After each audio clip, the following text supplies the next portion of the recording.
Hi friends, నేను సనీని. Welcome back to my YouTube channel కిరాక్ ఇన్ఫర్మేషన్స్. సో మరికొద్ది రోజుల్లో ఈ ఫైనాన్షియల్ 2024-2025 మార్చ్ 31 తో ముగినుంది. సో ఏప్రిల్ 1 నుంచి కూడా కొత్త ఫైనాన్షియల్ 2025-2026 అనేది మొదలవబోతుంది. సో ఈ క్రమంలో కొన్ని కీలకమైనటువంటి ఫైనాన్షియల్ మ్యాటర్స్ సంబంధించి మార్చ్ 31 తో గడువు మిగిలింది కాబట్టి వీలైనంత త్వరగా ఇప్పుడు నేను చెప్పబోయే పూర్తి చేసుకుంటే మీకు ఆర్థికంగా ప్రయోజనం అనేది చేకూరుతుంది. ఫస్ట్ వన్ ఏంటంటే అందులో ఫిక్స్డ్ డిపాజిట్స్. ఆర్బీఐ రిపో రేట్ తగ్గించిన విషయం మీకు తెలిసిందే. సో దీంతో ఏప్రిల్ 1 నుంచి కూడా ఆయా బ్యాంకుల యొక్క ఎఫ్డీ ఇంట్రెస్ట్ రేట్స్ తగ్గే అవకాశం ఉంది కాబట్టి ప్రస్తుతం హై ఇంట్రెస్ట్ ఏవైతే ఇస్తున్నాయో వాటిని మార్చ్ 31 లోపు మీరు ఎఫ్డీ వేయడం మంచిది. మీరు ఒకసారి ఎఫ్డీ వేసిన తర్వాత దాని మెచ్యూరిటీ వరకు కూడా అదే ఇంట్రెస్ట్ వర్తిస్తుంది. సో ఎవరైతే మార్చ్ 31 లోపు ఎఫ్డీ వేస్తే ఫ్యూచర్ లో ఒకవేళ వడ్డీ రేట్లు తగ్గినా కూడా మీ ఎఫ్డీపై మీరు అధిక వడ్డీని పొందొచ్చు. అండ్ సెకండ్ వన్ ఏంటంటే ట్యాక్స్ సేవింగ్ ఇన్వెస్ట్మెంట్స్. పన్ను ఆదా చేయదలుచుకున్న వారు పన్ను మినహాయింపు వర్తిస్తున్నటువంటి స్కీముల్లో మార్చ్ 31 లోగా ఇన్వెస్ట్ చేయాలి. సెక్షన్ 80C గానీ, సెక్షన్ 80D గానీ, సెక్షన్ 80L ద్వారా మీరు పన్ను మినహాయింపు పొందొచ్చు.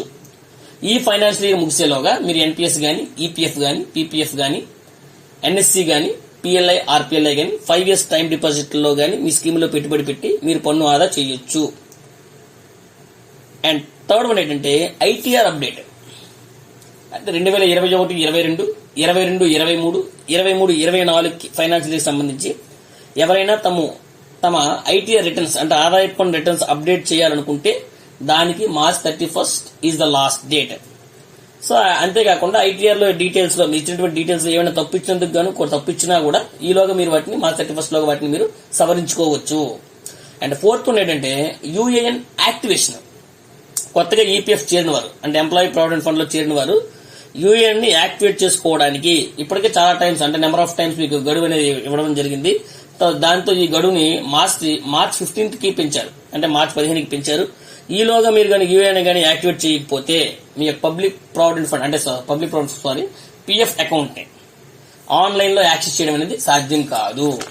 అండ్ నెక్స్ట్ వన్ ఏంటంటే మహిళా సమ్మాన్ సేవింగ్స్ స్కీమ్ అంటే ఎంఎస్ఎస్సి అనేది సర్టిఫికేట్ అనేది అంటే మహిళలు అంటే కేంద్ర ప్రభుత్వం మహిళల్ని పెట్టుబడి పెట్టేలా ప్రోత్సహించేందుకు 2023లో ఈ పథకం అనేది తీసుకొచ్చింది.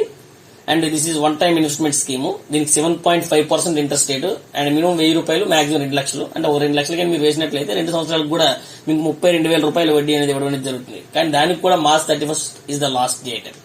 ఒకవేళ సెంట్రల్ గవర్నమెంట్ ఒకవేళ గడువు పెంచకపోతే మాత్రం ఇంకా స్కీమ్ లో మీరు పెట్టుబడి పెట్టడానికి అవకాశం అనేది ఉండదు. ఏది చేయాలనుకున్నా కూడా ఈ మార్చ్ 31 లోపే ఆ స్కీమ్ లో పెట్టుబడి అనేది పెట్టాలి.